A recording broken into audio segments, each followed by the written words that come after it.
Baganda bange mwebale okubera ku channel yaffe The Buzz UG kyemukola kyamaanyi gwatana ba subscribing onyigene ku kadde osobola kumanya kigenda mu maaso mu ggwanga naddala mu entertainment industry osobola kumanya ku muyimbi wo gosinga okwagala temwerabira ntuyina ne Facebook page yaffe The Buzz likinga osobola kubanga otugoberera bulungi nnyo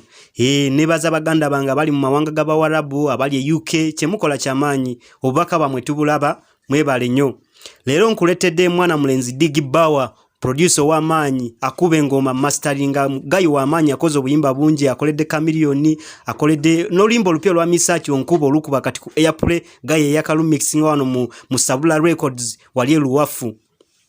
gayo no mujukira bulungi bwe mbadde mutugobera wano ku The Buzz namubatuusaako olutalo lwali lwa manyi wakati wa Buar ne Chameleon balwanagana wali ku studio bafunamu obutakanya Chameleon namulumako n'olugalo Buar yavayo nafulumira mu katambi nga agamba nti Chameleon akasajja ka Chameleon kabi kasajja bingi bye yayogera kalogo kagala na kujja ku Chameleon naye tekasobola tekayina mpisa tekewa respect Buar yayogera bingi ku musajja ono Chameleon naye ate kyaddaaki amawulire gafulumye nti Buar ne Dr. Jose Chameleon bariko silinze Bazemu okola music bulungi nnyo Bazemu okwatagana ku lw'obulungi bwa industry Bazemu okwatagana